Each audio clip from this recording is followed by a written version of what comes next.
अस्सलाम वालेकुम and very warm welcome to ACT classes. My name is Tauqirul Islam. आज की इस वीडियो में हम unit 5 of the specialisation part for the Jammu and Kashmir service selection boards examination for the post of supervisor in the department of social welfare. तो अगर आपको पता होगा, अभी तक हमने इस स्पेशलाइजेशन सब्जेक्ट के अंदर यूनिट 6 की PDF अपलोड की थी, उसके हमने लेक्चर्स भी कवर किए थे। उसके बाद हमने यूनिट 1 और यूनिट 2 के नोट्स भी अपलोड किए थे, जो फ्री ऑफ कॉस्ट आप लोगों को EACT क्लासेस की टेलीग्राम चैनल पे मिल गए होंगे। एंड कंटिन्यूइंग दिस, आज यूनिट 5 के जो नोट्स हैं वो अपलोड हो जाएंगे। In this video I will talk about the most important things जो आपको इस टॉपिक के अंदर पढ़नी है, इस यूनिट के अंदर पढ़नी है, एंड किन चीज़ों पर फोकस करना है, किन चीज़ों को ज़्यादा ध्यान नहीं देना है, एंड किन टॉपिक्स में से ज़्यादा क्वेश्चन आने के चांसेस हैं उनके बारे में मैं बताऊंगा। तो इस पूरी वीडियो का मकसद है आपको ये चीज़ बताना कि आपको इस यूनिट को, इस PDF को किस तरह से पढ़ना है। मैं फिर से बता रहा हूँ, PDF आप EACT क्लासेस के टेलीग्राम चैनल से डाउनलोड कर सकते हैं, जिसका लिंक आपको नीचे मिल जाएगा डिस्क्रिप्शन में। और इफ़ यू वांट, आप टेलीग्राम पर ऊपर सर्च कर सकते हैं EACT क्लासेस, वहाँ पे भी आपको ये PDF मिल जाएगी। तो इस तरह से हमने यूनिट 1, यूनिट 2, यूनिट 5 और यूनिट 6 को कवर किया है। Now we are left with unit 3 and unit 4। लेकिन अगर आप सिलेबस को देखोगे तो यूनिट 3 में जो मोस्ट ऑफ द टॉपिक्स है, लाइक ह्यूमन राइट्स हैं, जेंडर इश्यूज़ हैं, वो ऑलरेडी हमने डिटेल में यूनिट 2 में ही कवर करा दिया था। सो यूनिट 3 जो है उसमें आई गेस एक टॉपिक पेंडिंग है जो कि हमें कराना है। We are left with unit 4। तो रफली आपका अराउंड 80% सिलेबस जो है वो कवर हो चुका है फॉर द स्पेशलाइजेशन पार्ट जो है। एंड इस तरह से पहले मैं यूनिट 4 इंशाल्लाह इसके बाद कराऊंगा, और उसके बाद फिर बाकी जो बचा होगा उसको भी कवर करने की कोशिश करेंगे, जो कि यूनिट 3 का कुछ हिस्सा है। And after that I will try कि मैं आपको लेक्चर्स भी प्रोवाइड करूँ। So without further ado, let's begin today's video. But before we get started, अगर आपने अभी तक हमारी GK की series, computer awareness, general intelligence, English और जनरल साइंस की सीरीज़ नहीं देखी है, तो इस PDF में आपको ये वाली स्लाइड जो है, यहाँ पे इस लिंक पे क्लिक कर सकते हो, जहाँ पे आपको प्लेलिस्ट मिल जाएगी। वहाँ से आप सुपरवाइज़र के लिए जो भी आपको पढ़ना है, चाहे GK पढ़ना है, कंप्यूटर पढ़ना है, वो सारी वीडियोज़ फ्री ऑफ कॉस्ट मिल जाएंगी। अगर हम इस यूनिट 5 की बात करेंगे तो इसमें जो सिलेबस मैंने दिया था वो growth and development, food nutrition, health, fitness, physiology and promoting health, food science and processing, chemical analysis of food and personal hygiene पढ़ना था। Now starting with growth and development. Growth and development की जब हम बात करते हैं तो सबसे पहले आपको डिफरेंस पता होना चाहिए कि ग्रोथ क्या होता है, डेवलपमेंट क्या होता है। ये ईजी सा कॉन्सेप्ट है। ग्रोथ हम कहते हैं जो फिजिकल चेंज आती हैं बॉडी में, लाइक वेट में, हाइट में, जो बॉडी का मास होता है उसमें जो डेवलपमेंट होती है वो इंक्रीज होता है, तो उसको हम ग्रोथ कहते हैं। और डेवलपमेंट यूजुअली हम कहते हैं ह्यूमन के बिहेवियर, ह्यूमन के कॉग्निशन यानी सोचने समझने की जो कैपेबिलिटी होती है, ये इमोशनल कैपेबिलिटी जो इंसान की होती है, इंसान की जो पर्सनैलिटी होती है, उसमें जो डेवलपमेंट होता है उसको डेवलपमेंट कहते हैं। तो ग्रोथ फिजिकल एस्पेक्ट है, या जिसको हम कहते थे क्वांटिटेटिव एस्पेक्ट है, और डेवलपमेंट क्वालिटेटिव एस्पेक्ट है। ये ठीक है, ये डिफरेंस आपको पता हो गया होगा। ठीक है, इसमें आपको डिफरेंस पता होना चाहिए ग्रोथ और डेवलपमेंट का, ये बहुत इंपॉर्टेंट बात है। उसके बाद जो आपको पढ़ना है वो आपको पता होना चाहिए कि फिजिकल ग्रोथ क्या होता है, मोटर डेवलपमेंट यानी लाइक मूवमेंट्स जो हम बॉडी में करते हैं उनका डेवलपमेंट है, यानी टांगों का डेवलपमेंट। जैसे आप देखते हो बच्चे में, लाइक पहले जो होती हैं टांगे, he is not able to walk, तो उसकी जो मोटर डेवलपमेंट होती है वो लाइक स्टेज में होती है। लाइक पहले तो वो क्रॉल करता है, फिर उसके बाद वो चलने लगता है। इसी तरह से वो जब हम देखते हैं लाइक चीज़ों को पकड़ना, पहले वो अच्छे से नहीं पकड़ पाता है, फिर वो अच्छे से पकड़ पाता है जैसे जैसे वो बड़ा हो जाता है। तो ये जो लाइक टांगों और हाथों की जो मूवमेंट्स होती हैं, इनकी जो डेवलपमेंट होती है वो मोटर डेवलपमेंट में आती है। ठीक है, कॉग्निटिव डेवलपमेंट यानी इंसान के समझने की, कॉग्निशन की जो डेवलपमेंट होती है वो भी आपको पढ़ना है। इमोशनल डेवलपमेंट ये तो पता ही होगा, एंड मॉरल डेवलपमेंट। तो ये डिफरेंट टाइप्स ऑफ डेवलपमेंट्स आपको पता होने चाहिए। लाइक फिजिकल ग्रोथ क्या होता है, मॉरल डेवलपमेंट क्या होता है, मोटर डेवलपमेंट क्या होता है, कॉग्निटिव डेवलपमेंट क्या होता है, एंड इसके अलावा इमोशनल एंड सोशल डेवलपमेंट क्या होता है। समटाइम्स ग्रोथ एंड डेवलपमेंट हम लाइक इंटरचेंजेबली भी कभी कभी यूज़ कर देते हैं, लाइक मोटर डेवलपमेंट असल में मोटर ग्रोथ है, but we use the term motor development, ठीक है। तो फिजिकल डेवलपमेंट में आपको पता होना चाहिए लाइक क्या होता है, फिजिकल डेवलपमेंट क्या होती है, मोटर डेवलपमेंट आपको पता होना चाहिए क्या होती है, इसके बाद कॉग्निटिव डेवलपमेंट क्या होती है, इमोशनल सोशल डेवलपमेंट क्या होती है, और मॉरल डेवलपमेंट क्या होती है। इसमें से क्वेश्चन मुझे नहीं लगता उतना आएगा, बट पढ़ने को बस आप कॉन्सेप्ट समझना कि क्या होता है आखिर। इसके बाद हम ह्यूमन डेवलपमेंट की जब हम बात करते हैं, लाइक इंसान जब धीरे धीरे बड़ा होता है तो किन स्टेज के थ्रू वो जाता है। तो यूजुअली हम बात करते हैं वी हैव द लाइक, जब हम स्टेज की बात करते हैं तो हम देखते हैं जो कंसेप्शन यानी जिस टाइम पे जो मेल और फीमेल गमीट्स जब लाइक मिलते हैं एक दूसरे के साथ, यानी जब स्पर्म और एग एक दूसरे के साथ मिलता है उसको हम कंसेप्शन कहते हैं। यानी जिस तरह से जिस टाइम पे कंसीव होता है बच्चा, जिस टाइम पे बच्चा बनना स्टार्ट होता है तो उसको कंसेप्शन कहते हैं। तो कंसेप्शन लेके बर्थ तक यानी जो 9 महीने का टाइम होता है जो बच्चा पेट के अंदर होता है उस स्टेज को हम प्रीनेटल स्टेज कहते हैं। फिर उसके बाद हम जो जन्म लेने के बाद से लेकर 28 दिन तक का स्टेज होता है उसको यूजुअली हम नियोनेटल स्टेज कहते हैं। एंड देन उसके बाद जो स्टेज होता है 28 दिन के बाद वाला स्टेज उसको हम पोस्टनेटल कहते हैं। या फिर जो बर्थ से लेकर 2 ईयर्स तक होता है उसको इन्फेंसी पीरियड कहते हैं। फिर अर्ली चाइल्डहुड 2 से लेकर 6 साल तक का जो पीरियड होता है, मिडल या लेटर चाइल्डहुड 6 से 12 साल तक का जो पीरियड होता है, एडोलसेंस 12 से 18 तक का जो पीरियड होता है, यंग अडल्टहुड 18 से 40, मच्योर अडल्टहुड 40 से 65 और एज अडल्टहुड 65 के ऊपर का जो पीरियड होता है। तो ये आपको पता होना चाहिए stage of human development like किस तरह से होता है। अब यहाँ पे मैंने डिटेल में पढ़ा लिखा हुआ है कि लाइक जो प्रीनेटल डेवलपमेंट है, यहाँ you can see that prenatal development यानी जो 9 महीने होता है बच्चा अंदर पेट के अंदर, उसमें 3 स्टेज होते हैं, that is the germinal stage, embryonic stage और foetal stage. Germinal stage usually होता है कंसेप्शन से लेकर 2 हफ्ते तक का, 3 हफ्ते से लेकर 8 हफ्ते तक का जो स्टेज होता है उसको एम्ब्रियोनिक स्टेज कहते हैं। और फिर फीटल स्टेज जो होता है वो 9 वीक्स, जब कंसेप्शन के बाद के जो 9 वीक्स होता है उसके बाद से बर्थ तक का जो पीरियड होता है उसको फीटल स्टेज कहते हैं। फिर उसके बाद नियोनेटल स्टेज होता है। नियोनेटल स्टेज होता है जब बर्थ के बाद से 28 दिन का जो पीरियड होता है। उसके बाद फिर 28 दिन के बाद का जो पीरियड होता है उसको हम पोस्टनेटल स्टेज कहते हैं। You can see there beyond 28 days वाला जो होता है उसको हम पोस्टनेटल स्टेज कहते हैं, यू कैन सी है, ठीक है। अब यहाँ पे क्वेश्चन आ सकता है may be like prenatal stage क्या होता है, नियोनेटल क्या होता है। अब यहाँ पे मैंने डिटेल में डिस्कस किया हुआ है लाइक कि कंसेप्शन या जो प्रीनेटल स्टेज होता है, प्रीनेटल स्टेज में क्या क्या होता है। ऐसे ही मैंने इन्फेंसी वाले जो इन्फेंसी का स्टेज होता है या अर्ली चाइल्डहुड का स्टेज होता है उसमें क्या क्या होता है, लाइक किस तरह की फिजिकल डेवलपमेंट किस तरह होती है बॉडी में, और कॉग्निटिव डेवलपमेंट और सोशियो इकोनॉमिक डेवलपमेंट किस तरह से होती है। लाइक यू कैन सी कि हर एक स्टेज की ना अलग अलग कैरेक्टरिस्टिक्स होती हैं हर लिहाज से। लाइक अगर आप देखोगे इन्फेंसी में सबसे ज़्यादा फिजिकल डेवलपमेंट होती है, क्योंकि अगर आप देखोगे पहले सालों में बच्चा ज़्यादा बड़ा होता है in comparison to the like later stage. अगर आप देखोगे अपनी लाइफ में 18 से लेके 28 साल 10 साल होते हैं, 10 साल का जो फेज़ होगा उसमें आपकी बॉडी में उतना चेंज नहीं आएगा। लेकिन अगर आप पहले 10 साल देखोगे, पहले 10 साल में आपकी बॉडी में पहले तो आप छोटे से होंगे, मे बी 15-20 सॉरी 4-5 kg के होंगे।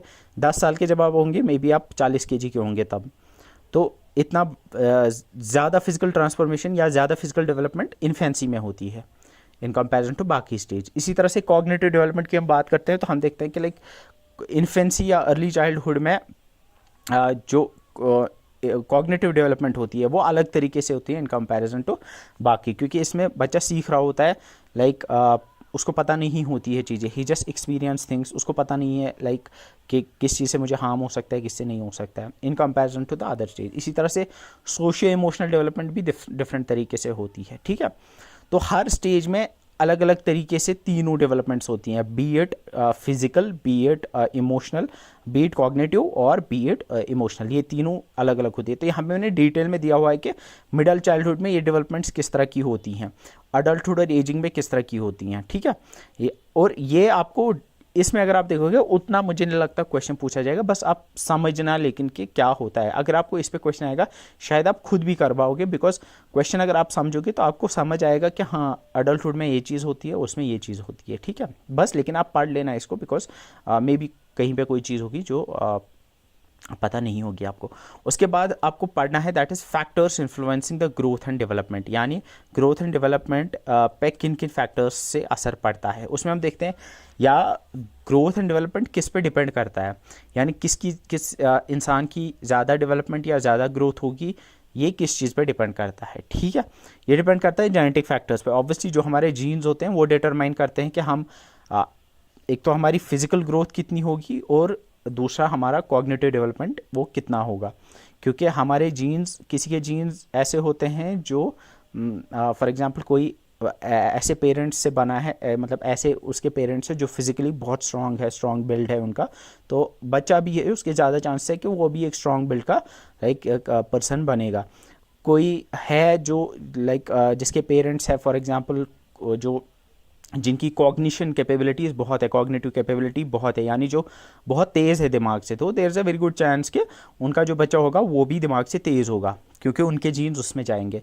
तो ग्रोथ और डेवलपमेंट जो होती है वो डिपेंड करती है जेनेटिक फैक्टर्स पे भी, साथ में न्यूट्रिशन और प्रीनेटल एनवायरनमेंट पे भी, यानी इस बच्चे को कैसा न्यूट्रिशन मिल रहा है, ऑब्वियसली उसकी ग्रोथ और डेवलपमेंट उसी हिसाब से होगी।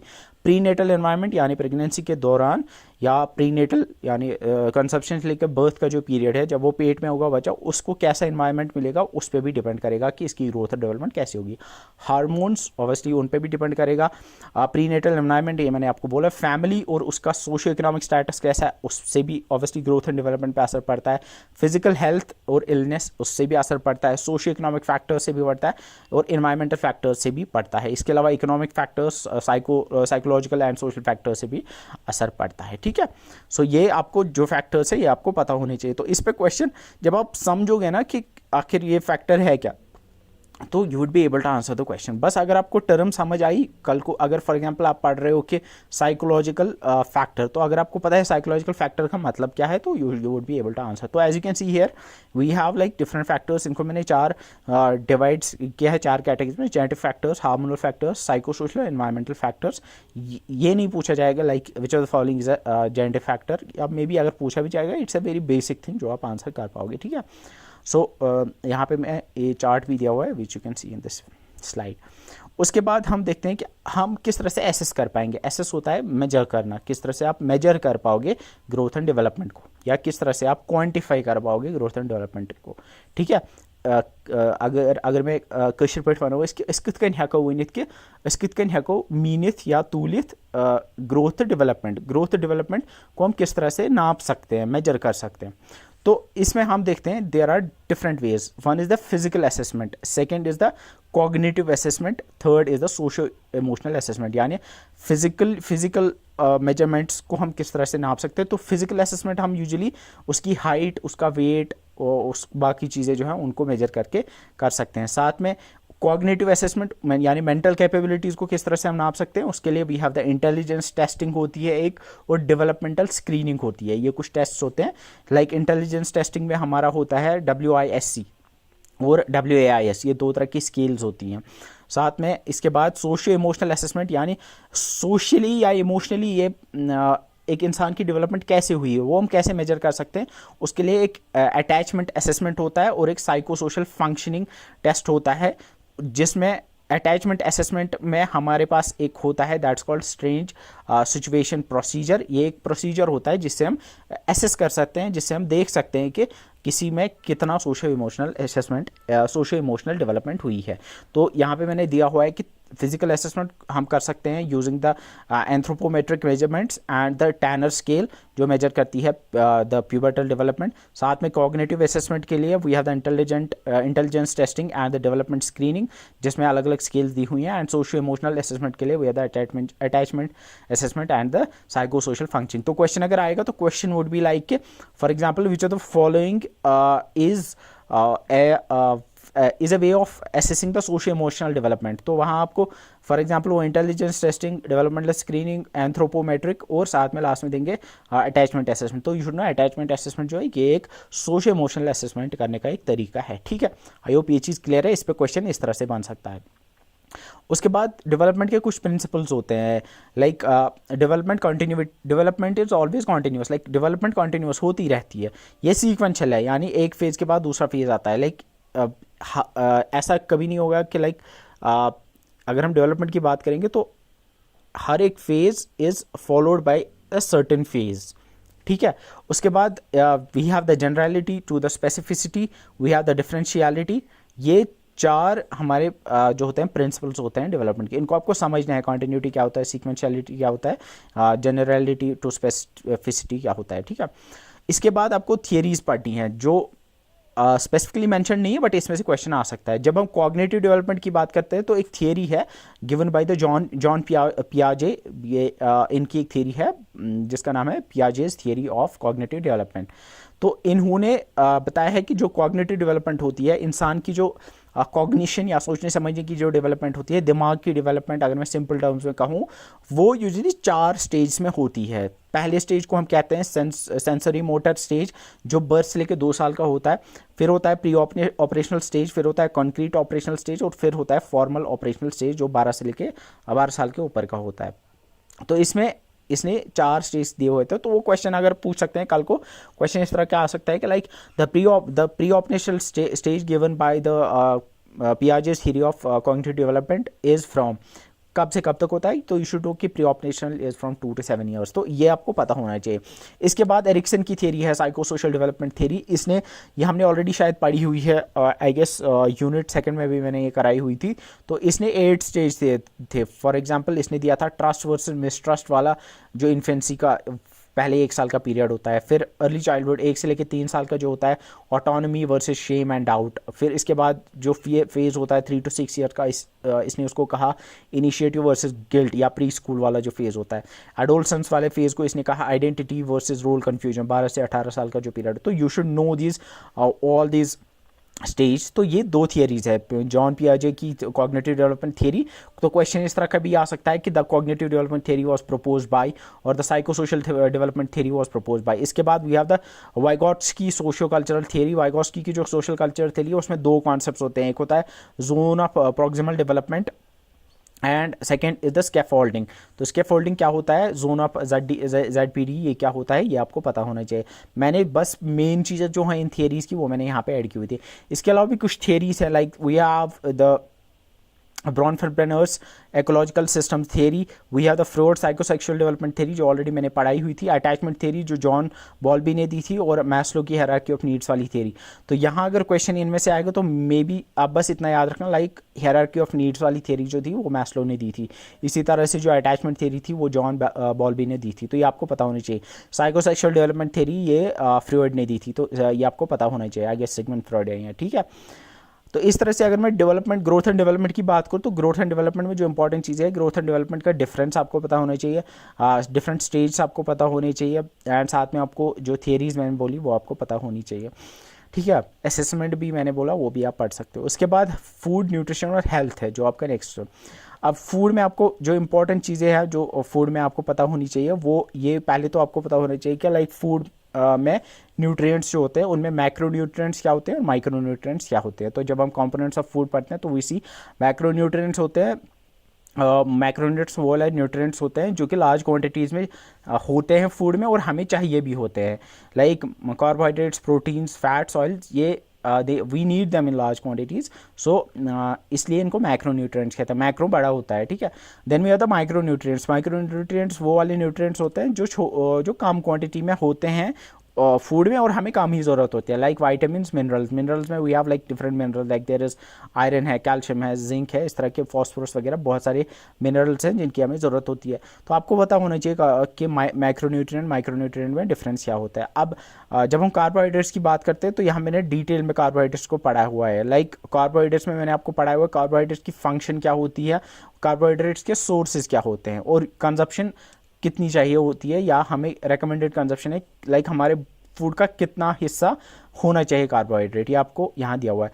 इसके बाद प्रोटीन्स का मैंने दिया हुआ है कि प्रोटीन्स क्या होते हैं, प्रोटीन्स के फंक्शंस क्या होते हैं, प्रोटीन्स कंपोजिशन यानी बने किन के होते हैं और रिकमेंडेड कंजप्शन क्या है। इसके बाद फैट्स का मैंने डिटेल में दिया हुआ है कि फैट्स टाइप्स क्या है फैट्स के, like saturated, unsaturated, we have the mono unsaturated and poly unsaturated fats और ट्रांस फैट्स, ये क्या होते हैं। इसके अलावा फंक्शन क्या है फैट का, यानी फैट किस लिए होता है, लाइक जो फैट है ये कॉन्सेंट्रेटेड सोर्स ऑफ एनर्जी होता है, यानी बहुत कम फैट में बहुत सारी एनर्जी होती है। फैट का हमारी बॉडी में वो हम फैट जब बॉडी में होगा तो वो हमारे इंटरनल ऑर्गन्स को प्रोटेक्ट करता है और साथ में इंसुलेशन भी प्रोवाइड करता है, यानी हमें सर्दी गर्मी से बचाता है। इसके अलावा फैट्स जो हम खाते हैं उससे हमारी स्किन और हेयर हेल्दी हो जाते हैं। ब्लड प्रेशर और इन्फ्लेमेशन में हेल्प करता है उसको रेगुलेट करने में। इसके अलावा बहुत सारी फंक्शंस हैं जो आपको पढ़नी है। फैट्स के सोर्सेज क्या है वो आपको पता ही होगा ऑब्वियसली, कहाँ कहाँ से हमें फैट मिलता है, तो ये आपको सारा पता होना चाहिए।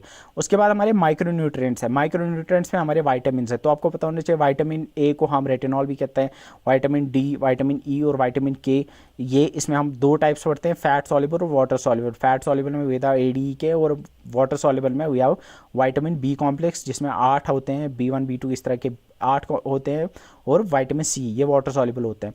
इसमें आपको पता होना चाहिए विटामिन ए जो होता है इसका क्या फंक्शन होता है और इसके सोर्सेज क्या है, और साथ में आपको डेफिशिएंसी, वो शायद मैंने ऐड नहीं किया, आई विल ऐड दैट कि विटामिन ए की डेफिशिएंसी से कौन सी डिजीज़ होती है, विटामिन डी से कौन सी होती है, तो ये आपको पता होना चाहिए कि विटामिन ए कहाँ किस किस में मिलता है और वो उसकी क्या फंक्शन होती है। विटामिन बी में मैंने दिया हुआ टोटल, विटामिन बी कॉम्प्लेक्स में we have total 8 I guess, yes, vitamin B1 B2 B3 B5 B6 B7 and B9, इनके क्या फंक्शंस है, सोर्सेज है। विटामिन सी जिसको एस्कॉर्बिक एसिड भी कहते हैं, उसके क्या फंक्शंस एंड सोर्सेज है ये भी दिया हुआ है।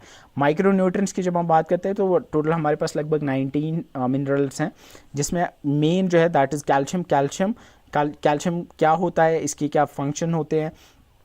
आयरन क्या होता है, जो कि एक आयरन भी एक iron is also a mineral.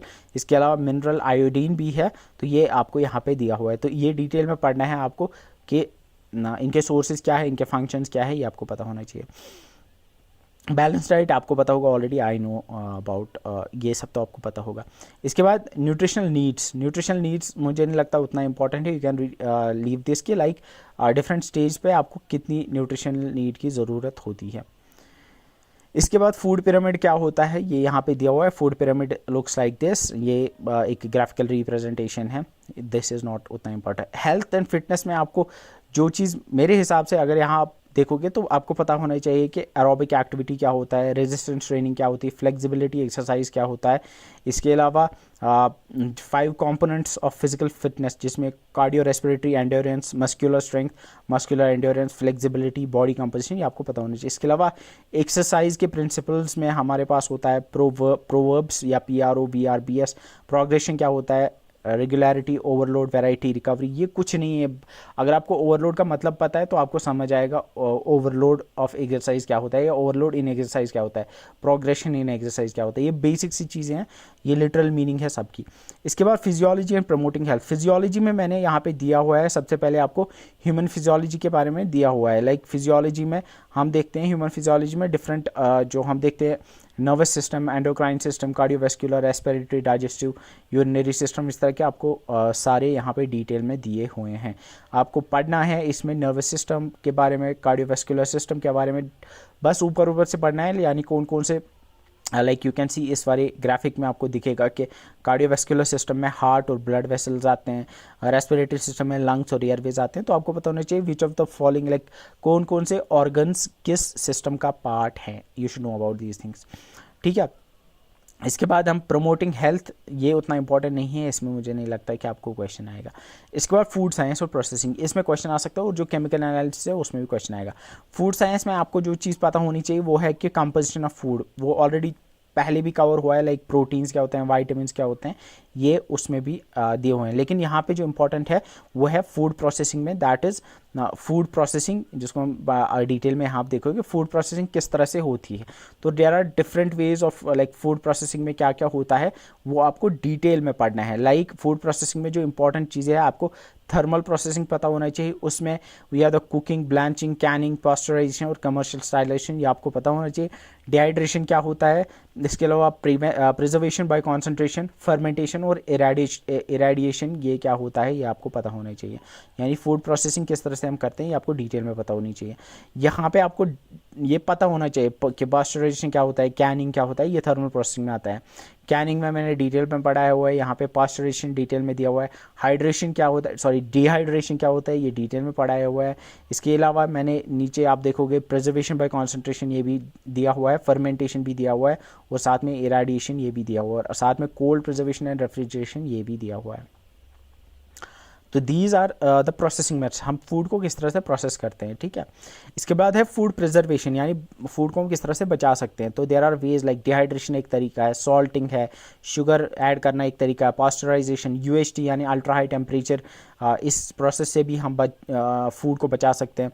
Canning, freezing, vacuum packaging, controlled atmosphere, pickling, smoking और केमिकल प्रिजर्वेटिव्स, ये कुछ इंपॉर्टेंट है जो आपको पता होने चाहिए, ठीक है।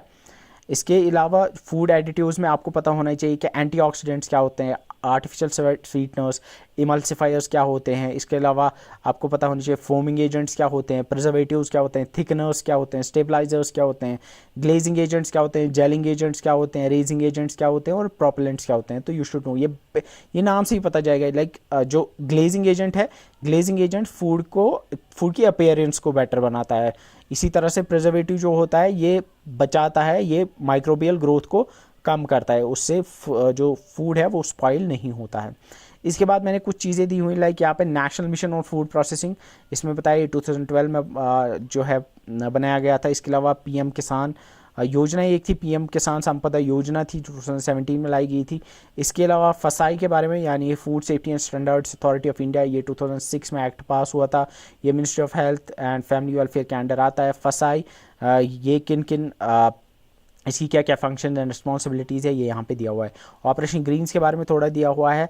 फूड एंड एग्रीकल्चर ऑर्गेनाइजेशन, इसका हेडक्वार्टर रोम इटली में है, 1945 में बनाया गया था। इसके अलावा एक स्टेट फूड सेफ्टी इंडेक्स होता है जिसमें जम्मू एंड कश्मीर यूटीज़ में नंबर 1 पे आया था 2023-2022 में। इसके अलावा स्मॉल स्टेट्स में गोवा और लार्ज स्टेट में केरला ने टॉप किया था। ये भी मैंने यहाँ पे करंट अफेयर एक ऐड किया हुआ है। इसके बाद food safety and standards act 2011 के बारे में दिया हुआ है। देन उसके बाद जो है वो केमिकल एनालिसिस है। केमिकल एनालिसिस अगर आप देखोगे तो केमिकल एनालिसिस में हमारे पास we have the microbial analysis, we have the physical analysis, sensory analysis, nutritional analysis और केमिकल एनालिसिस। ये फूड एनालिसिस में आते हैं ये सारी चीज़ें। तो microbiological not it's microbiological analysis, उसमें कल्चर बेस्ड टेक्निक्स है। We have the polymerase chain reaction PCR है। इसके अलावा नेक्स्ट जनरेशन सीक्वेंसिंग है। इसके अलावा फिजिकल एनालिसिस में we have the rheology, we have microscopy, image analysis, texture analysis and colorimetry. Descriptive analysis आपके सेंसरी में आती है। इसके अलावा हेडोनिक और प्रेफरेंस मैपिंग। न्यूट्रिशनल एनालिसिस में we have the chemical analysis, enzymatic assays and इसके अलावा calculation based on food composition databases. Chemical analysis में क्रोमेटोग्राफी है, स्पेक्ट्रोस्कोपी है, इसके अलावा मास स्पेक्ट्रोस्कोपी है। ये डिटेल में पढ़ दिया हुआ है। माइक्रोबायोलॉजिकल एनालिसिस क्या होती है, कल्चर बेस्ड टेक्निक्स क्या होती है, पीसीआर और एनजीएस क्या होती है। फिजिकल एनालिसिस में rheology, microscopy, image analysis, texture analysis क्या होता है। सेंसरी एनालिसिस में descriptive analysis, hedonic, preference mapping क्या होता है। न्यूट्रिशनल एनालिसिस में chemical analysis, enzymatic and calculation based on food decomposition, food composition databases. इसके अलावा केमिकल एनालिसिस अलग से दिया हुआ है। तो यहाँ पे मैंने पूरी सारी जो फूड एनालिसिस में आती है उनको डिटेल में डिस्कस किया हुआ है। क्रोमेटोग्राफी क्या होता है, स्पेक्ट्रोस्कोपी और मास स्पेक्ट्रोस्कोपी क्या होता है। लेकिन जो आपको डिटेल में पढ़ना है दैट इज़ फिजिकल एनालिसिस में उतना डिटेल में नहीं पढ़ना है, लेकिन आपको केमिकल एनालिसिस पढ़ना है। फिजिकल एनालिसिस में मॉइस्चर कंटेंट और दूसरा जो है दैट इज़ वाटर एक्टिविटी, इसको मैंने थोड़ा डिटेल में बताया हुआ है। इसके बाद जो है आपको पढ़ना है दैट इज़ केमिकल एनालिसिस, उसमें आपको पढ़ना है प्रोटीन, आप किस तरह से प्रोटीन को एनालाइज कर सकते हो फूड के अंदर। उसमें वी हैव हमारे पास होता है that is the Jaldal method, Dumas combustion method, formal titration method and spectrophotometric method। इसी तरह हमारे पास फैट के लिए डिफरेंट प्रोसेसेस हैं, मेथड्स हैं। डाइटरी फाइबर के लिए अलग मेथड्स हैं, स्टार्च के लिए अलग मेथड्स हैं। ये यहाँ पे डिटेल में दिए हुए हैं। तो ये आपको पढ़ना है। लाइक प्रोटीन एनालिसिस के लिए हमारे पास कौन कौन से मेथड्स हैं। We have the total nitrogen estimation और प्रोटीन कैरेक्टराइजेशन। तो कल को वो क्वेश्चन पूछ सकते हैं like the question could be like Kjeldahl method is use for the analysis of which of the following components. तो you should know that it is protein. Fats का आपको पता होना चाहिए। इसमें हम यूजली यूज़ करते हैं that is this GCMS, that is not exactly GCMS से जो मेन है इसमें दैट इज़ दिस हाइड्रोलिसिस। ठीक है, ये आपको याद होना चाहिए। इसके बाद आपको डाइटरी फाइबर का पढ़ना है थोड़ा, total ash content, acid soluble ash, इसके अलावा वाइटामिन्स का थोड़ा पढ़ना है and chemical analysis of food constituents में आपको कंटामिनेंट्स के बारे में थोड़ा पढ़ना है। फाइनल जो इसमें टॉपिक है that is food and personal hygiene. Food and personal hygiene जो है इसमें आपको, मुझे नहीं लगता क्वेश्चन उतना इंपॉर्टेंट कोई बनता है, because food and personal hygiene में मुझे लगता है आपको सब पता है। आपको पता है कि लाइक हाइजीन क्या होता है, आपको बॉडी का हाइजीन कैसे मेंटेन करना है, आपको हैंड्स का हाइजीन कैसे मेंटेन करना है, ओरल हाइजीन कैसे, यानी मुंह का हाइजीन कैसे करना है, या आपके जेनिटल्स का हाइजीन जो है इंटीमेट हाइजीन वो कैसे मेंटेन करना है। तो पर्सनल हाइजीन क्या होता है, hand hygiene, food hygiene, environment hygiene, medical hygiene, occupational hygiene क्या होता है आपको पता होगा। किस तरह से आप हाइजीन मेंटेन कर सकते हो, आई गेस ये बेसिक चीज़ें जो आपको ऑलरेडी पता होंगी, ये यहाँ पे मैंने लिखी हुई हैं, but you can read it. मुझे लगता है अगर नहीं भी पढ़ोगे तो you would still be able to understand. इसके बाद कुछ यहाँ पे मैंने फूड बोर्न इलनेसेस के बारे में लिखा हुआ है, और साथ में लाइक कुछ टर्म्स हैं, लाइक बॉयल्स क्या होते हैं, कार्बनिकल क्या होता है, पर्सनल हाइजीन क्या होता है, पर्सनल हाइजीन की इंपॉर्टेंस, ये बहुत बेसिक चीज़ें। हैंड हाइजीन किस तरह से आप कर सकते हो, hair hygiene, skin hygiene, genital hygiene, ये बहुत बेसिक चीज़ें आई गेस जो आपको ऑलरेडी पता होगा। बहुत इंपॉर्टेंट है, इसमें इंपॉर्टेंट एब्रिवेशंस जो यहाँ दी हुई हैं, जो जिनको आप डिटेल में लाइक पढ़ सकते हो, और इसमें से क्वेश्चन बन सकता है। लाइक वो पूछ सकते हैं कि लाइक MSG क्या होता है, MSG की full form it's monosodium glutamate, ठीक है। सो इसके बाद आपको 100 MCQs भी मिल जाएंगे, रफली 100 से थोड़े कम ही होंगे, लेकिन इनफ है आपके लिए, तो you can attempt these MCQs as well. मैं फिर से बोल रहा हूँ, अगर यहाँ तक आपने देखा है तो PDF याद रखो, टेलीग्राम चैनल से मिल जाएगी। टेलीग्राम चैनल जो है उसका नाम है EACD क्लासेस। आज की इस वीडियो में इतना ही, अगली बार मिलेंगे इंशाल्लाह, तब तक के लिए अल्लाह हाफिज़।